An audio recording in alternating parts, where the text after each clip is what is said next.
Good morning students. आज हम वाक्य के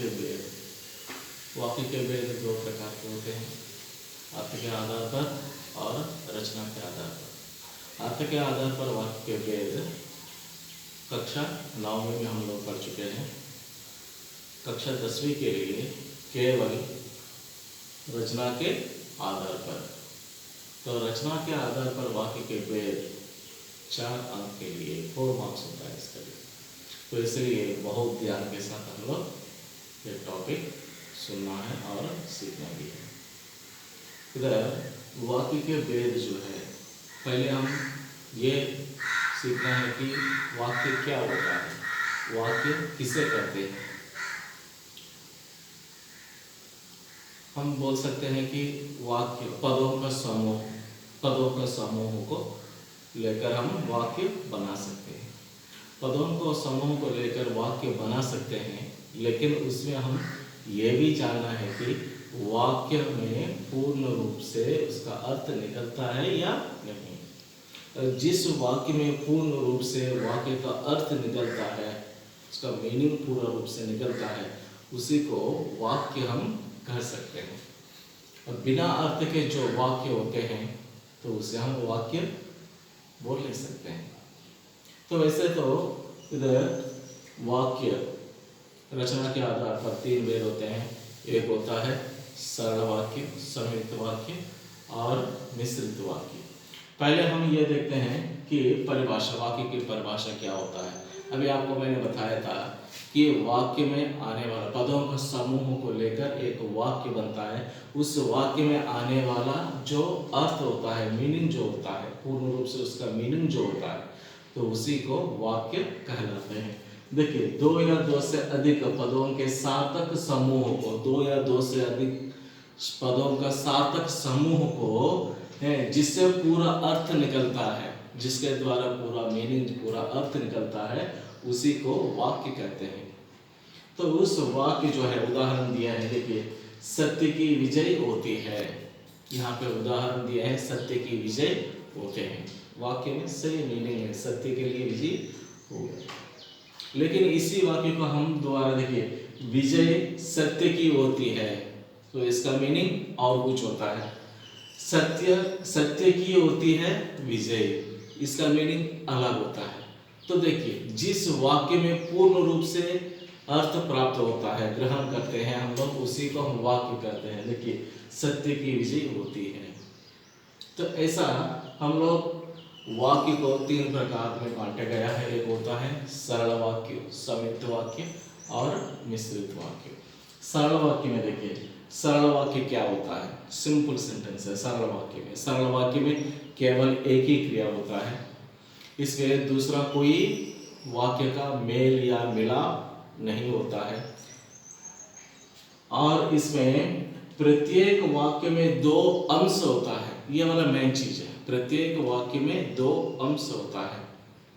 तो उस वाक्य में इधर उदाहरण के द्वारा दिए हैं, मुकेश किताब पढ़ता है। देखिए, मुकेश किताब पढ़ता है, तो इस सेंटेंस में क्रिया एक ही है, पढ़ना। और आपको मैंने बताया था कि प्रत्येक वाक्य में 2 अंश होता है। तो हो गया है, एक होता है उद्देश्य और एक होता है विधेय। उद्देश्य क्या होता है, कर्ता और कर्ता का विस्तार रूप जो होता है, उसी को उद्देश्य कहते हैं। किसका उद्देश्य है।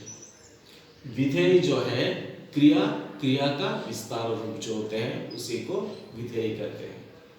तो इधर मुकेश किताब पढ़ता है, तो इसमें मुकेश हो गया है उद्देश्य, कर्ता का विस्तार रूप।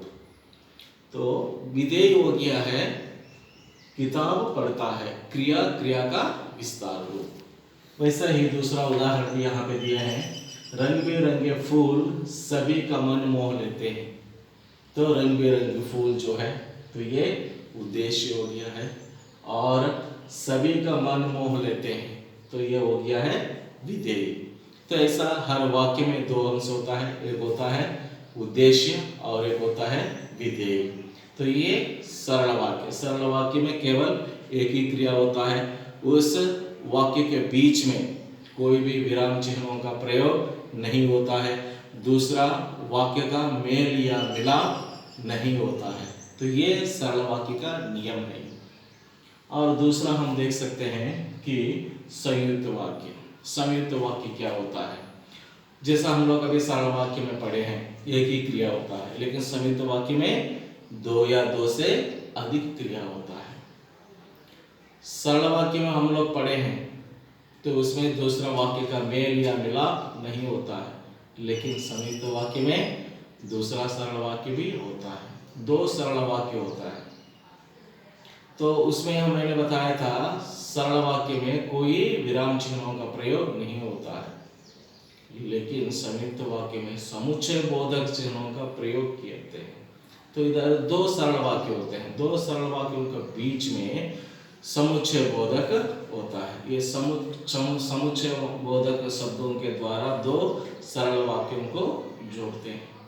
तो इधर देखिए, इस वाक्य में दो सरल वाक्यों का मेल होता है, दो वाक्यों के बीच में समुच्चय बोधक चिन्हों का प्रयोग होता है, दो या दो से अधिक क्रिया होता है। ये वाला मेन चीज है, दो वाक्यों के बीच में समुच्चय बोधक चिन्ह प्रयोग होना और दो से अधिक क्रिया होना, ये वाला संयुक्त वाक्य का मेन चीज होता है। देखिए, मुझे पूजा करना था अतः मंदिर गया। तो इधर मंदिर जाना, मंदिर गया, तो ये हो गया है एक सेंटेंस, और यहाँ पे मुझे पूजा करना था, ये वाला एक सेंटेंस हो गया। दोनों के बीच में जो चिन्ह प्रयोग हुआ है अतः, तो इसी को समुच्चय बोधक कहते हैं। और राम ने काम पूरा किया और पढ़ने चला गया। तो देखना, दो सेंटेंस, पढ़ने चला गया एक सेंटेंस हो गया है, राम ने काम पूरा किया एक सेंटेंस हो गया। तो ये दो सेंटेंस को जोड़ने वाला समुच्चय बोधक चिन्ह हो गया है इधर। और तो इस तरह समुच्चय बोधक चिन्हों को प्रयोग किया जाता है संयुक्त वाक्य में। और तीसरा हम देख सकते हैं कि मिश्रित वाक्य। मिश्रित वाक्य में एक प्रधान वाक्य होता है, दूसरा आश्रित उपवाक्य होता है। मिश्रित वाक्य में एक प्रधान वाक्य होता है, दूसरा आश्रित उपवाक्य होता है। तो इसमें देखिए, उदाहरण के लिए, जिसका किताब है उसे दे दो, एक सेंटेंस है। जिसका किताब है उसे दे दो, एक सेंटेंस है। इसमें उसे देना है, ये वाला प्रधान वाक्य है। जिसका किताब है, तो ये हो गया है आश्रित वाक्य। तो ऐसा मिश्रित वाक्य में एक प्रधान वाक्य होता है, दूसरा आश्रित उपवाक्य होता है। तो इसमें जिसका किताब है उसे दे दो, तो इस आधार पर जो प्रधान वाक्य और उपवाक्य, इसके आधार पर मिश्रित वाक्य तीन प्रकार के होते हैं। वही होता है संज्ञा आश्रित उपवाक्य, विशेषण आश्रित उपवाक्य, क्रिया विशेषण आश्रित उपवाक्य। तो यहाँ पे एक एक के लिए एक एक उदाहरण भी दिए हैं। देखिए, माँ ने कहा कि शाम को जल्दी लौटना। माँ ने कहा कि शाम को जल्दी लौटना, तो इसमें शाम को जल्दी लौटना, तो ये प्रधान वाक्य जो है, तो इसमें से माँ, यहाँ पे माँ जो है ये वाला संज्ञा शब्द है, तो इसलिए संज्ञा आश्रित उपवाक्य हो गया है। तो इधर देखिए, जो आ रहा है वह मेरा भाई है। जो आ रहा है वह मेरा भाई है, वह मेरा भाई है प्रधान वाक्य, लेकिन इसमें जो आ रहा है ये हो गया है आश्रित वाक्य। किस तरह की आश्रित वाक्य है? जो सर्वनाम शब्द, तो सर्वनाम आश्रित उपवाक्य। और इसमें जैसे ही मैंने विद्यालय पहुंचा वैसे ही बारिश होने लगी, तो इसमें क्रिया विशेषण जैसे वैसे, क्रिया का जो नाप तौल का बोध होता है, तो इसलिए इसमें जैसे ही मैं विद्यालय पहुंचा वैसे ही बारिश होने लगी, तो क्रिया विशेषण आश्रित उपवाक्य।